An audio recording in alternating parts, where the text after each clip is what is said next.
movies. Narasimha ఎందుకు పడవిప్పు ఎందుకు miss అయిపోయావు రజనీకాంత్తో రజనీ సార్? బికాజ్ అమ్మ చెప్పారు నాకు ఆ క్యారెక్టర్ సూట్ అవ్వదు అని. నేను చెప్పాను పొగరమోత్ క్యారెక్టర్ అంటే ఆ టైంలో I was like so homely ఒక పక్కన.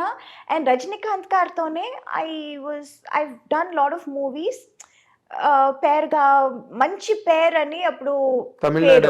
అవును, తమిళనాడులో it was like Rajini and Meena best pair. ఇప్పుడు ఇక్కడ Venky and me evergreen hit pair అంటున్నారు కదా, సేమ్ లైక్ దాట్ అక్కడ చెప్పేవారు. ఆ టైంలో ఈ సినిమా ఈ క్యారెక్టర్ సరిగా రాదు, సరిగా ఉండదు అని అమ్మ చెప్పారు. But as an artist I wanted to do it. చాలా different character, very different character. ఈ అమ్మాయి ఇలా చెప్పగానే వాళ్ళందరూ స్టార్టెడ్ థింకింగ్, డైరెక్టర్ హీరో అందరూ, ఓ అవునా అవునా ఇది బాగుంటుందా, చేస్తే తప్పైపోతుందా, they also started thinking. Then they said Soundarya character చేస్తారా అని.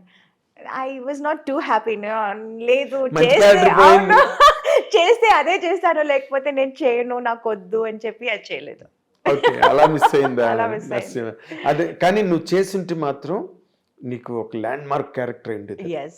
కానీ నేను చేస్తుంటే డైరెక్టర్ గారు చెప్పారు, నేను చేస్తుంటే మరి అంత హార్ష్గా ఉండేది కాదు ఆ క్యారెక్టర్. కొంచెం లాస్ట్లో కొంచెం మనసు మారి అదే సంథింగ్ ఎండింగ్ కొంచెం డిఫరెంట్ గా ఉండేది. చాలా యారగెంట్, రిలక్టెంట్, అడామెంట్ క్యారెక్టర్ అది. అంత స్ట్రాంగ్ హెడెడ్ గా ఉండదు. నువ్వు చేస్తుంటే నేను ఎండింగ్ వేరేలా ఉండేది అప్పుడు. బికాజ్ నేను చేయకపోవడం వల్ల అది క్యారెక్టర్ ఇంకా అది it got enhanced even more. Enhanced really. నువ్వు మిస్ అయ్యేవన్నాను కానీ బట్ రమ్యకృష్ణ గారు did very well. She was too good. She did very well. Damn good. అవును. yes. ఎందుకంటే ఆ యార్గెన్స్ గట్ట బాగా యాక్ట్ చేయగలిగింది.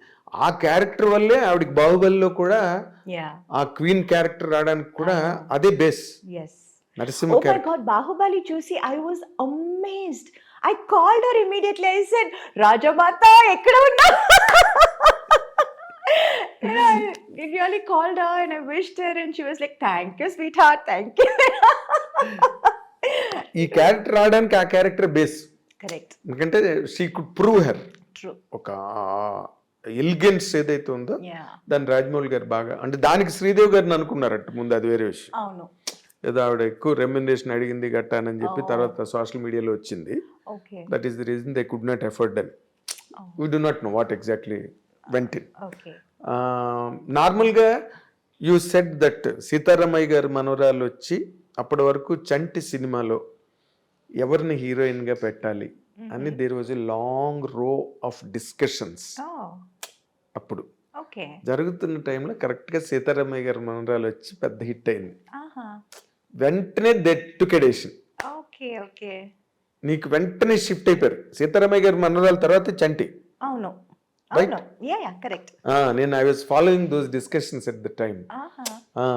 ఇంకా మరి నో సెకండ్ థాట్ అనమాట. సీతారామయ్య గారి మనవరాలు వచ్చింది అంతే, 5 బ్రదర్స్, ఒక సిస్టర్, అంటే మేనవే అని చెప్పి కనెక్ట్ అయింది అది ఆ సినిమా. అండ్ యూ సెడ్ తెలుగులోనే నీకు మంచి ఇమేజ్ వచ్చింది. హీరోలుగా నువ్వు చెప్పుకోవాలంటే you did with Chiranjeevi sir, Venkatesh, Nagarjuna, Balakrishna, Rajasekhar, Mohan Babu, ఇంకా యూ డిడ్ నరేష్, రాజేంద్ర ప్రసాద్. అందరితో అసలు యాక్చువల్ గా బిగినింగ్ రాజేంద్ర ప్రసాదే కదా, ఆయనతోనే నవయుగం. తర్వాత నరేష్ తో కొంగుచాటి కృష్ణుడు, అవన్నీ